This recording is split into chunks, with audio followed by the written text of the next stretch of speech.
Hello everybody, welcome back to my channel. Thank you so much for stopping by. Today is Thursday, the 3rd of December, although you'll probably be seeing this video on Friday or Saturday maybe.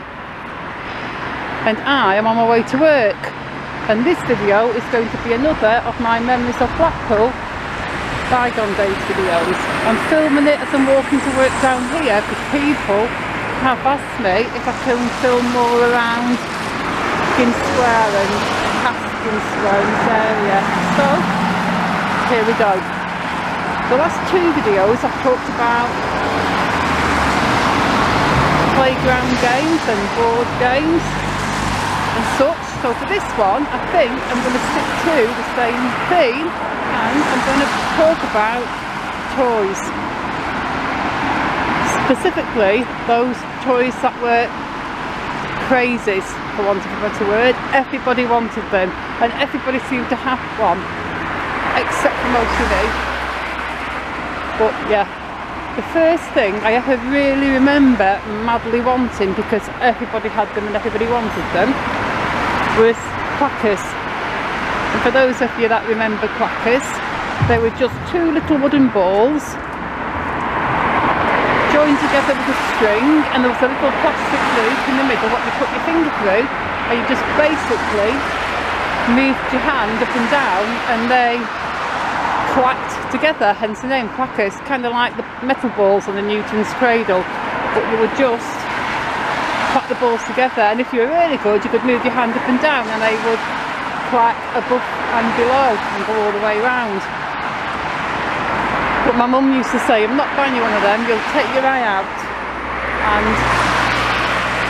we never got one, and a few kids in school had them and they brought them to school, but eventually the school banned them because one kid did get hit in the nose with somebody's clackers, so they were banned. Another thing I remember always wanting, but we never got, was a space hopper. And they were like a big orange rubbery beach ball balloon type thing that you sat on, and it had a little face on the front of it and kind of ears, what was supposed to be ears coming out of the top. It kind of looked like what a cow's udder would look like, where you would milk a cow. But you grabbed hold of these ears and they were like the little handles, and sat on your space hopper and just jumped around and bounced. And another craze was roller skates. I don't recall having roller skates, but I recall using them a lot. So either we had someone I don't remember, or my sister and I just borrowed somebody else's. But they weren't like the roller boots kids wear nowadays, like those posh ice skating boots that have got wheels instead of blades. These, they were like little tin frames, and they had a little piece of plastic or leather what you fastened over your toes, and a little leathery strap what you fastened over your ankle. But really they were just little metal things, and they fitted on the soles of your shoe and you tied them on. And they had a little nut and bolt on the underside, because the skates themselves came in two halves, and you could loosen the little nut and bolt and either tighten your roller skate and make it bigger or make it smaller. So yeah, the roller skates. Another thing was bikes, or very specifically a chopper bike. I wanted a chopper bike so badly. Everybody wanted a chopper bike because they were really cool, except I was way too young to have one. And true story, my mother won one in a competition. There was a competition in our Spar shop, and it was not just for our local Spar shop, I think it was a national thing even, it might have been. And there were lots and lots of prizes, but the first prize was a chopper bike. And I don't remember what my mum did to win it. I don't remember whether it was just a lucky dip or a survey, or she had to do a caption or write anything or do anything. I don't remember any of that, but I do remember she won this chopper bike, and my sister and I were so excited. We're like, my mum's won a chopper bike. Then she was like, yeah, you're too young for it, I'm giving it to your cousin. And she gave it away to our older cousin Gary. And on occasion, when I used to go and visit my nan, because my nan had a cafe, and I'd go and visit my nan, and sometimes if we went in the back garden we'd see the chopper bike, because Gary would be there too, and he had this big tall flag coming out of the back seat, and I remember just being so jealous. So yeah, never got a chopper bike. Oh, and another craze, Etch-a-Sketch. I always wanted one of them as well, and we never got one of them. My younger brother and sister got one when I was a bit older, but I never had one when I was little. But a lot of those things that you would see advertised on the TV, they actually didn't look anywhere near as good when you got them, because I had friends that had them. But Etch-a-Sketch was actually fun. Then there was another one I wanted again. We never got it either. It was called Chip Away, and on the TV it looked like you would just get these lumps of rock and you would chip the rock off and pretty much carve your own little statue. But in reality, because I did have a friend that had it, and the little statue was just encased in some kind of crumbly plaster of Paris, and you just would chip away that and then paint the little statue when you cleaned up all the plaster of Paris off it.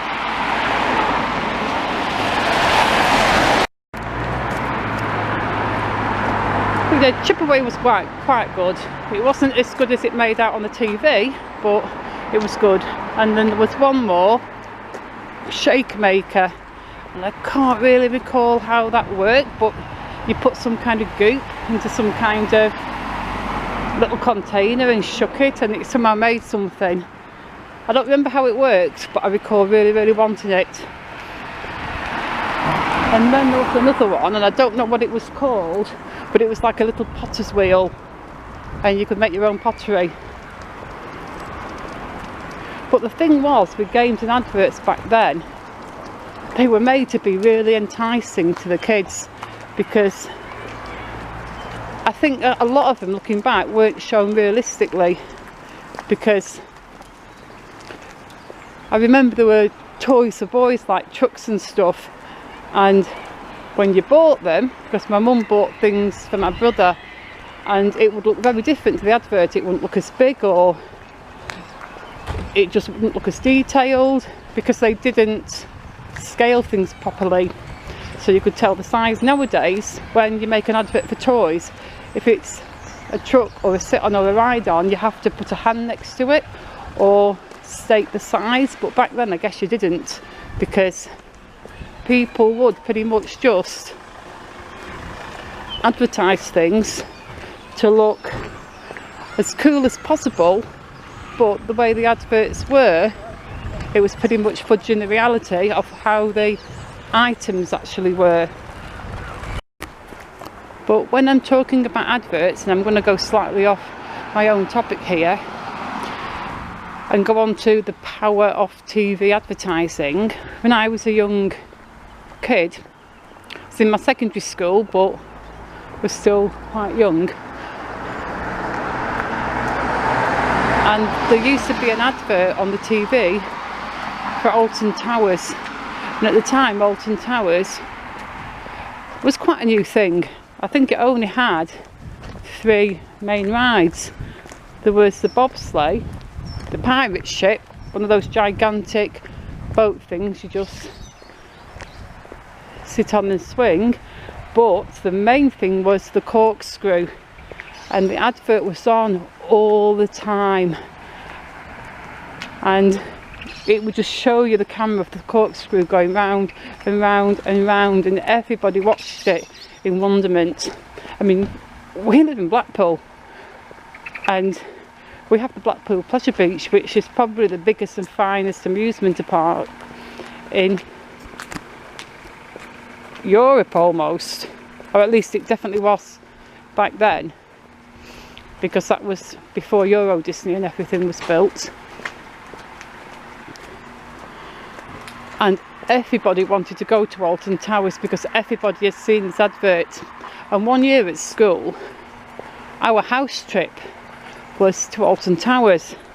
Now there were 4 houses in our school. Shrewsbury, that was blue. Chester, that was yellow. Durham, that was green. And Lancaster, that was red. And every year there'd be 4 house trips.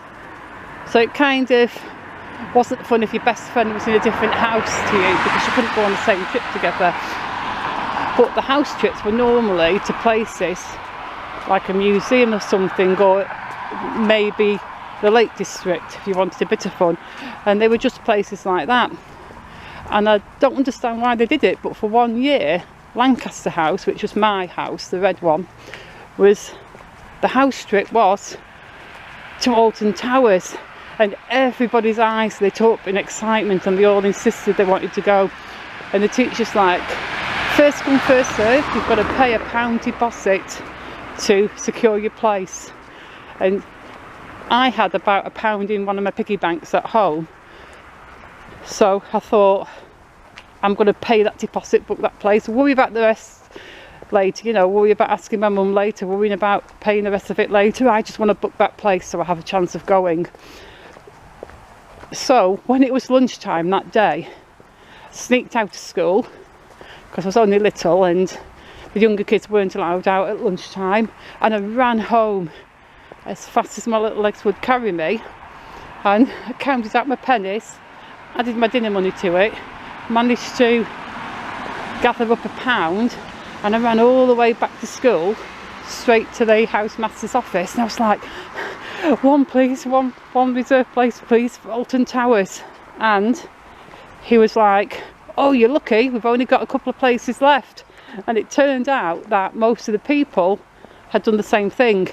They'd either ran home and grabbed some money, or they'd borrowed £1 off their friends, or they had the money on them. But the house trip filled up so fast.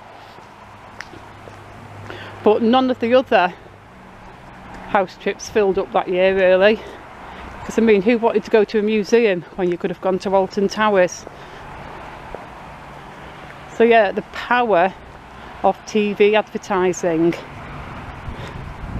And I think that will segue nicely into the next episode of Blackpool Memories, because I am going to talk about adverts, and iconic adverts, and adverts we all immediately remember as loving and watching and enjoying, and adverts that were so powerful back then that we immediately know what they are today, even if we hear the first few bars of the tune or the song. But for now, I'm going to close this video. So I'm going to say thank you so much for watching, thank you for listening to me, and please leave me a like and a comment if you enjoyed the video, and I shall see you soon in the next one. Goodbye.